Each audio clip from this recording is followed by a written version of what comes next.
Hey there people of the internet, my name is Sivana and welcome to my studio. Today's video is the first installment of a little tutorial mini-series on how I go about drawing characters, from sketching to line work to coloring and shading.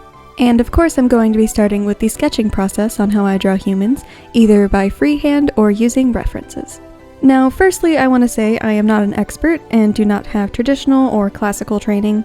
I have not gone to school for this and may not know some specific terminology, but I am confident in my ability to draw and I want to share my methods with all of you.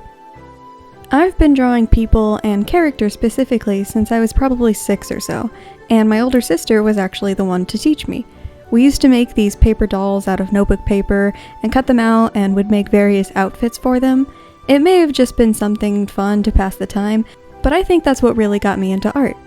And then from there I basically just taught myself. I took a lot of inspiration from video games and anime, and even used those how to draw books from my school's library. And I eventually found my style. I feel like I land somewhere between anime and comic book art, depending on the style I'm going for.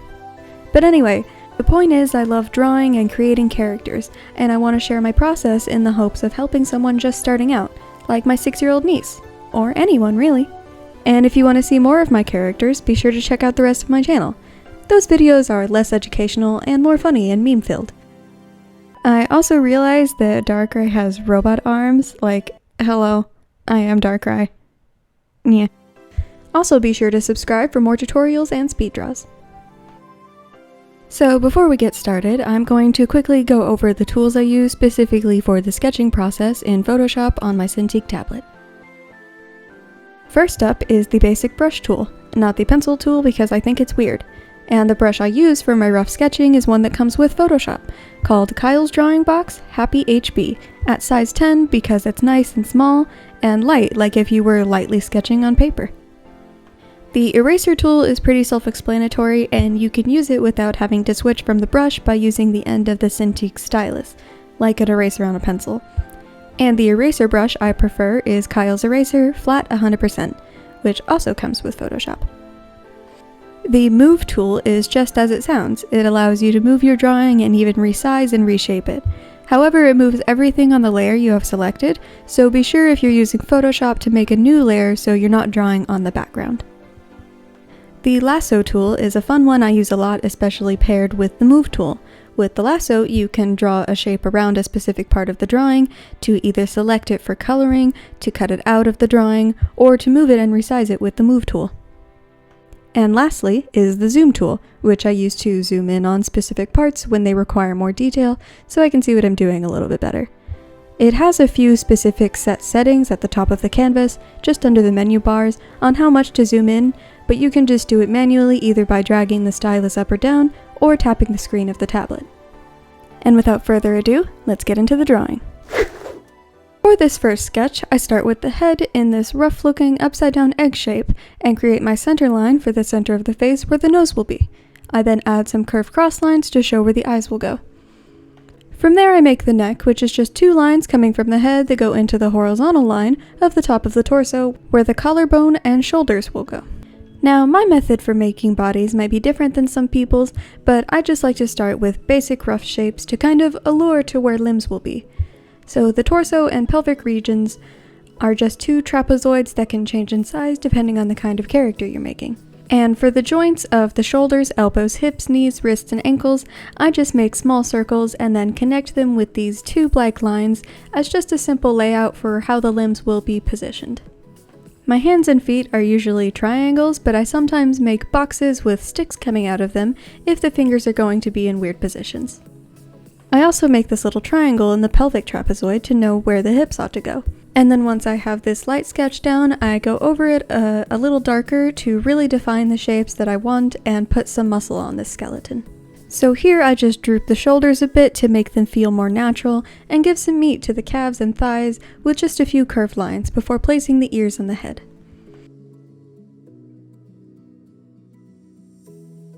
And as you will notice with your own head, ears are usually spaced from the top of your brow to the bottom of your nose, so I put them between the eye lines. I then rough in some lines for the nose and mouth, as well as some ovals for where the eyes will go. And for this drawing I will be making a lady, so I'm going to give her some light curves. Since she is being viewed from the front, her chest isn't going to stick out very much. Now I go into my cleaner sketch on a new layer where I draw over this one in a different color and just shape up the shapes to look nicer and more distinct. I also give the neck a curve because it's not just a plank holding up your head. It has shape to it. Same with the shoulders, they're much more rounded and not the straight edge I had them before.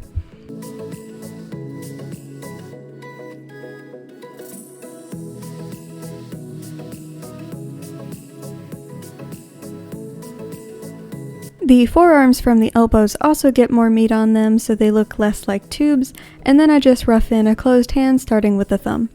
I also drew this quick line to make sure the elbows were at about the same height before curving out the legs a little more and doing the same with the knees and ankles.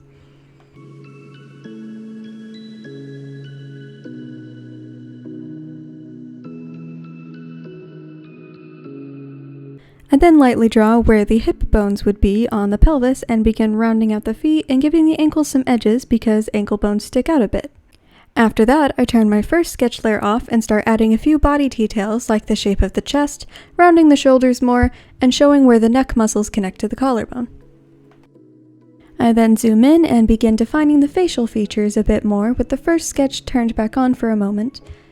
With it turned back off, she kind of looks like an alien right now because of the way I draw eyes, with the outer quarter closed to a point and the inner corners kind of open. I'm not really going for realism here, but I do want her to look proportionally correct, so I fix her ears a bit now that I know where the bottom of her nose is.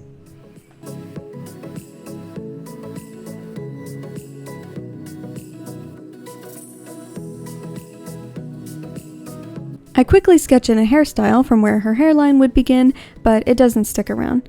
I also have the hair raised off of her skull because hair is thick and poofy and does that. It's not vacuum sealed and I'm not going for a shaved look. Basically how I do hair is just to do lots of lines that follow the flow of where the hair is parted, the direction it's going, and how I want it to fall on the model. But this style is straight and boring and I get rid of it later. So now that I have a basic standing model, I want to put some clothes on her. And for this step, I'm using a reference picture because I like this outfit and want to recreate it on my model. So I make another new layer and use a different color to quickly add in the shape and details of the outfit, while also kind of using my imagination for how the folds will work for this specific pose of the cape in her hand. I then draw where the hips would be on the reference model so I can appropriately place where the pants and belt will fall on my sketch model. I also simplified the design of the belt because I didn't want to spend too much time on tiny details for this tutorial. Now here I'm tracing over the folds of the pants in the reference picture so I can translate them more accurately onto my model. An important thing to remember is that most clothes aren't suctioned to the body, so be sure to give your character some breathing room. And a good way to learn and practice how certain types of clothing will look or fall or bunch up in certain poses is to just look at people. Practice in the mirror or get your friends and family to be your real-life reference model so you can see firsthand how it all works. Before I knew I wanted to be an artist, I used to want to be a fashion designer, so a lot of my older drawings are just weird clothes on blank models. I also watched a lot of fashion shows like Project Runway, America's Next Top Model, and Face Off, even though that one's about special effects makeup, but it still had some costume design elements too.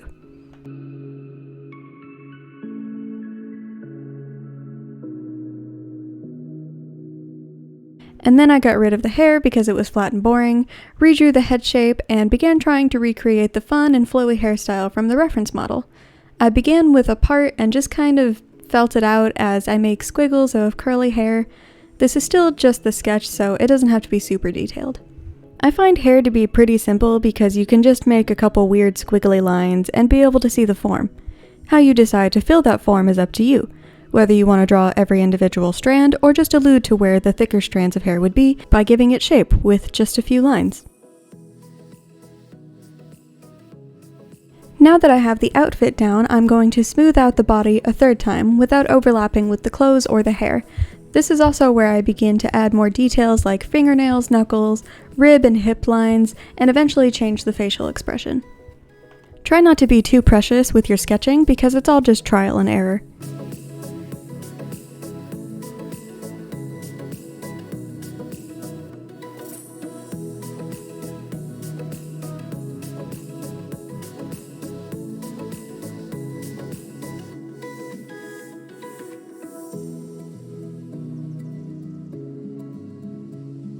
For a lot of my character drawings, I do different articles of clothing on many different sketch layers so that I can get the shape of one thing how I want it without messing with something else.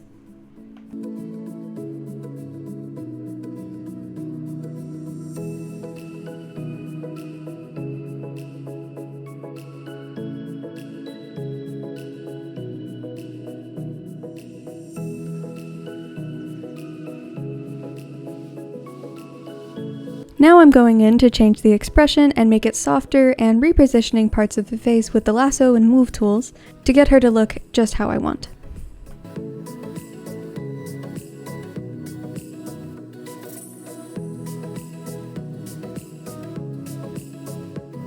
And there we go! First sketch done. She's ready for line work. But I'm not done yet. Now it's time for reference posing. So here we have a cool guy in a chair, and what I'm going to do is trace over parts of his body and clothes, basically just boxing them into simple shapes that I can then recreate step by step. So first I start with the torso and pelvic trapezoids to just get a feel for the movement of this guy and then do it on my own, and I will continue to do this tracing/copying method until I have the full pose.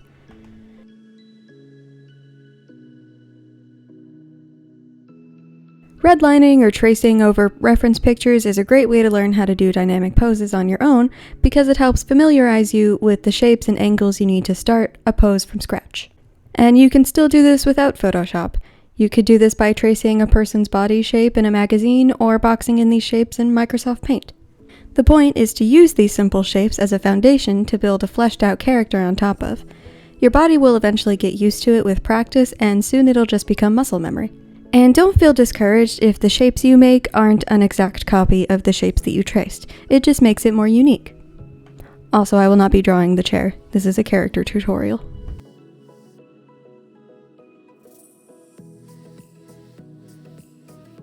So now moving on to the clothes, I'm pretty much doing the same thing of blocking in the shape and recreating it on my model, which will also help you get used to how clothes fold and bunch up on the human body. Photoshop really helps with this aspect because once you've traced over the lines of the reference picture, you can turn the reference picture off and just see the lines without any interference from colors or shadows, and it makes copying what you see much easier. So in Photoshop, I work in several different layers, but with pencil and paper, I just start out with a super light sketch and gradually make it darker and more defined as I get it all the way I want. It all just comes with practice, and sketches will usually not be perfect the first time. I know I'm going pretty quick here, but feel free to go back and if you feel like you missed something. Again, using fashion magazines or real-life models will help a lot for traditional artists, but it's mostly just getting a feel for drawing what you see. I'm sure everyone's had at least one art class throughout school that made you do a still life drawing or painting. I personally hated those projects because it just felt boring to me, and I was like, I don't need to know how to draw real things, I just draw anime. But it actually was a big help and very good practice for what I do now. You can also just experiment with clothes and style and even make up your own outfits. You don't have to recreate something that's already out there, but it is still good practice to make your unique drawings even better. So now that I have that foundation, I'm going to expand upon it a little bit by adding a more detailed face right off the bat, by literally copying this guy's face, though I do change his hair and expression a bit to fit my style. When drawing faces, you have to think about a lot of things, like perspective, angles, the expression, and how detailed or stylized you want to be with it. And you obviously don't have to draw the semi-realistic people that I do. They could be anime or cartoony. Whatever your style is, just be sure to give your characters emotion and personality.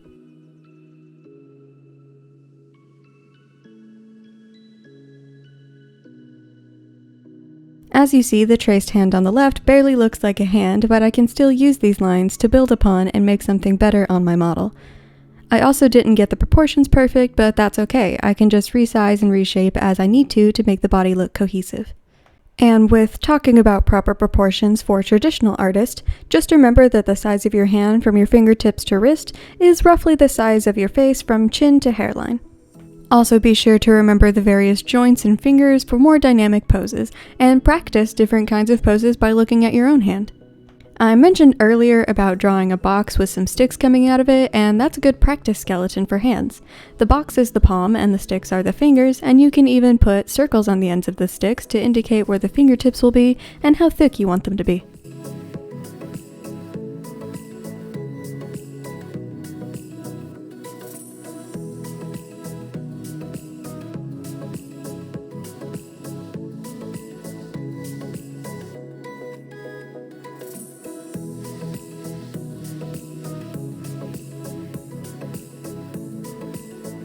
I also decided to give this guy a pompadour because, as I have established in previous videos, I like pompadours. And I'm doing the same thing with the hair from the last sketch, just lots of quick lines that follow the flow of the shape and style that I want, with some thicker and darker lines to show the various strands that are slicked back. If you're using pencil and paper, repositioning doesn't really work this way, but it's okay to erase and start again. And then there he is. This guy is complete and ready for line work, but I have one more example I want to show you. Now for this final sketch, I'm going to be using methods from both previous sketches. I'm going to use this model as reference for a dynamic pose, and then build my own character on top of it. So first, of course, I block in all the basic shapes of this model, so it will be easier to recreate, and then I can get rid of the reference picture, so that I will just have these lines to work off of.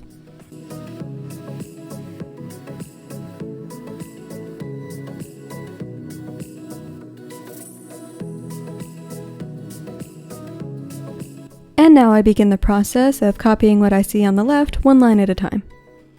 For this dynamic pose, you see that the line for the shoulders is angled because the left arm is raised, and the head is turned away, so I made this triangle for the neck to show where it would connect to the collarbone.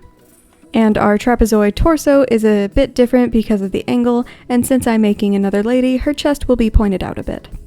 It's all just very boxy and rough right now because I'm just trying to go quickly and not be too precious with the form just yet.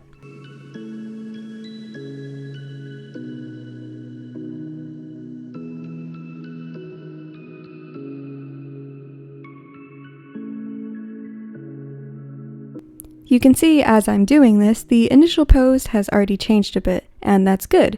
Even though I'm basically using a stock image, the final product will be altered enough that it looks like something new, especially with the angle I end up turning it to.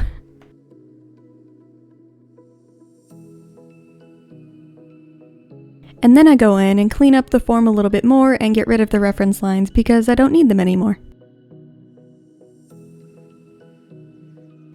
Now the sword's basic shape is just a T or a cross, so all I need to do is figure out how to position it in my model's hands for it to make sense with the way she's holding it. I then resize it all a bit and go into my second layer of sketching where I give this skeleton a more human form. So first I lower the opacity of the initial sketch and make a new layer to then trace over it in a darker color with harder lines to put in the details of her knuckles and more defined shapes of her arms. I had to take into account how the muscles in her neck would appear in this kind of twisty angle, as well as how to properly convey where the rest of her left arm was. Here I also add more anatomy details like knuckle bones, the collarbone, and her individual fingers, which I bring my reference model back for, because I haven't drawn a hand in this pose at this angle before. So I'm kind of just doing a rough line work right now, and with pencil I would just be defining the form by applying more pressure. I then decide on what build I want her to have, how thick or athletic she is by shaping her midsection and legs accordingly to my vision.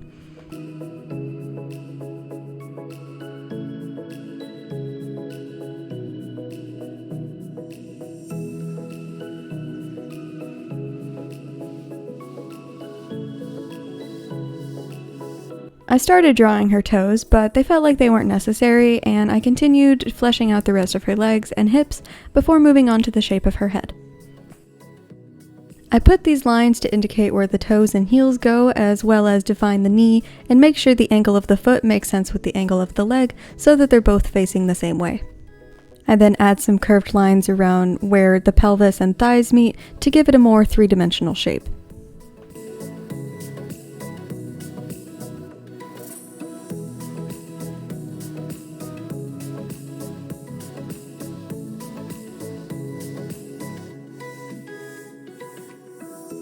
These center and cross lines are still really essential for figuring out where to place the facial features, especially on an angle like this.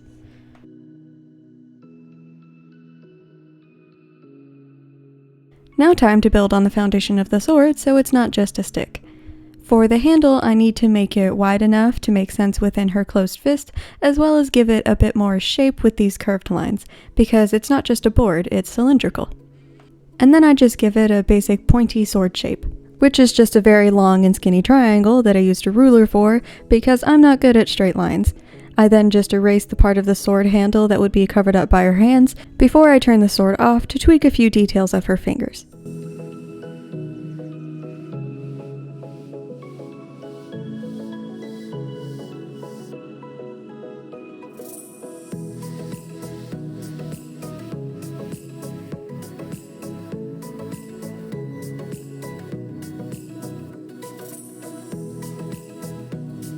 So now I'm going to be using these reference photos to help create this character.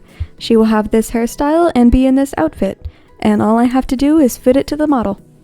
Easier said than done, but that's what this segment is for, is to show how I do it. So for this hairstyle, her hair is pulled tight into these braided buns, so it isn't going to be raised off her skull as much.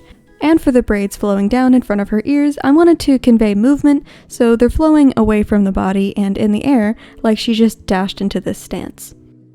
Instead of making detailed braids right now, I just make curves to the buns and little circles on the flowing ones to indicate where the braids will go in the line work.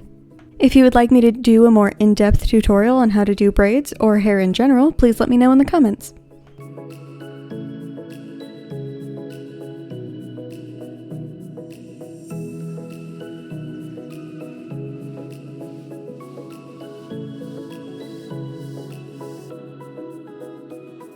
I use these cross lines on the face to help guide me on where the eyes and the bridge of the nose should be, but the style is all up to me. I wanted to keep the reference woman's nice thick eyebrows and winged eyeliner, as well as some of the painted designs around her eyes. However, I didn't want my model to be smiling because she's ready to fight. Expression for characters is really important and really helps sell that it is a character and not just a flat generic drawing. But hey, if their expression or personality is flat and generic, that's okay, but find a way to convey that by exaggerating features. If your character is grumpy, maybe some crossed arms and angry eyebrows with a scowl. If your character is a lazy or unmotivated person, make them slouching with eyes half open. No matter what, give your character drawings character and emotion in either the pose, the expression, or all of it.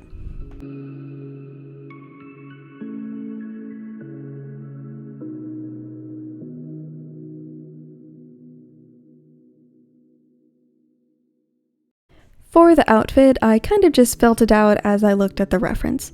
It's a crop top that ends slightly under the breast with a low collar that hangs across the shoulders. So I made sure to have the top form to her body by curving around her ribs and flowing up with her shoulder.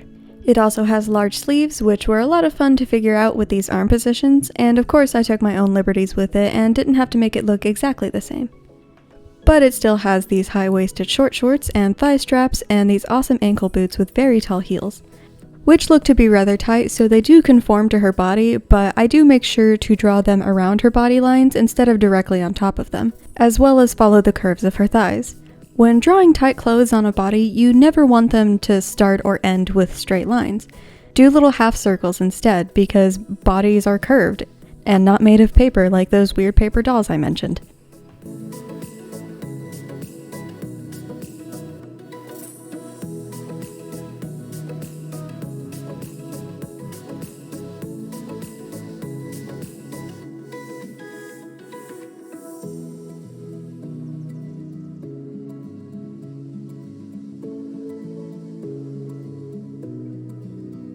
I then go in and erase the body lines that would be covered up by the clothes to see how it all looks.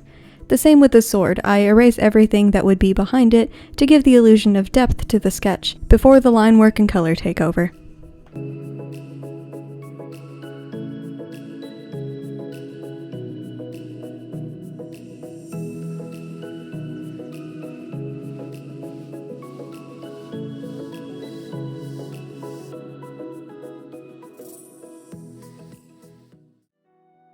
And then we're done. Thank you all so much for watching. I hope this was helpful and informative, and if you have any questions, please feel free to ask me in the comments below.